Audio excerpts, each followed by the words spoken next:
Un homme rêvait de devenir un grand chef cuisinier. Alors il a fait tout ce qu'il fallait. Il a acheté les meilleurs couteaux, les meilleurs ingrédients, les meilleurs livres de cuisine. Il a regardé des dizaines de tutoriels. Il suivait les recettes exactement. La bonne température, la bonne quantité d'épices, le bon temps de cuisson, tout. Mais malgré tout cela, ses plats restaient ordinaires. Un jour, il va voir un vieux chef très connu et très étoilé et lui demande « Je ne comprends pas. Je fais exactement tout ce qu'il faut. Pourquoi mes plats ne sont jamais extraordinaires ?» Le vieux chef goûte le plat et lui dit « Ta technique est bonne. Ta recette est bonne. » Puis il lui pose une question. Alors dis-moi, est-ce que tu penses à ce plat toute la journée? Est-ce que parfois la nuit, tu te réveilles avec une idée pour améliorer la recette? Est-ce que tu as déjà essayé 10 fois la même recette juste pour la perfectionner? Le jeune homme répond, pas trop quoi. Alors le vieux chef lui dit, voilà ton problème. Tu cuisines avec ta tête, mais pas avec ton cœur. Parce que quand quelqu'un fait quelque chose avec son cœur, il y pense même la nuit. Il cherche à s'améliorer, il ne lâche pas. C'est ce qu'on appelle la motivation intérieure.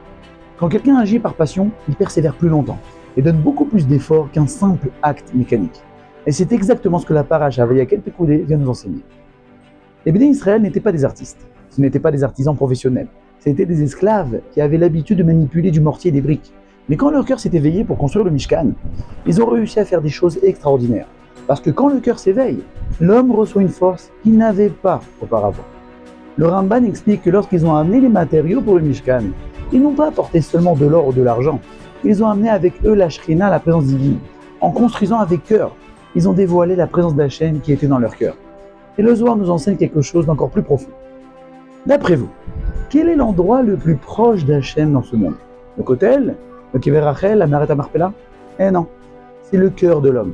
Hachem a caché une part de lui-même dans le cœur humain.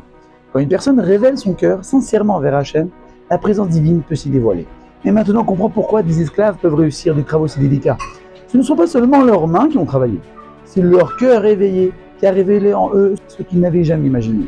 Ils ont su broder finement, travailler l'or, assembler des pièces complexes, même s'ils n'avaient jamais fait de tels travaux auparavant. Parce que lorsque le cœur s'éveille, l'homme reçoit une force intérieure plus grande que ce qu'il pensait possible.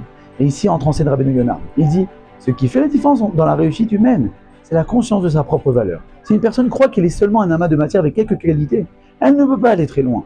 Mais quand elle comprend qu'elle porte une parcelle divine en elle, alors elle découvre une force inattendue. C'est ce qui a permis aux anciens esclaves habitués à construire des pyramides robustes de réussir à faire des travaux aussi délicats, de façon presque parfaite. Et c'est aussi pourquoi la Torah nous met en relation le Shabbat avec la construction du Mishkan. En effet, nos maîtres nous enseignent que les 39 travaux interdits de Shabbat correspondent directement à ceux qui étaient nécessaires pour construire le Mishkan. Pourquoi est-ce relié? Si une personne croit qu'elle réalise tout par elle-même, alors le Shabbat lui paraît comme un frein, parce qu'il lui demande d'arrêter.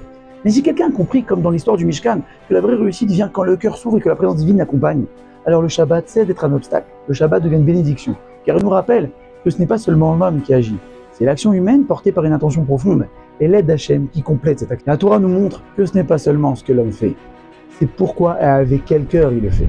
Quand l'homme agit seulement avec sa tête, il atteint des résultats ordinaires. Mais quand il agit avec son cœur éveillé, alors la présence divine se joint à son action. Il reçoit la Siyata d'Ishmaïa, l'aide d'Akadosh Baruch Hu. Et là, il devient capable de choses qu'il n'aurait jamais imaginées.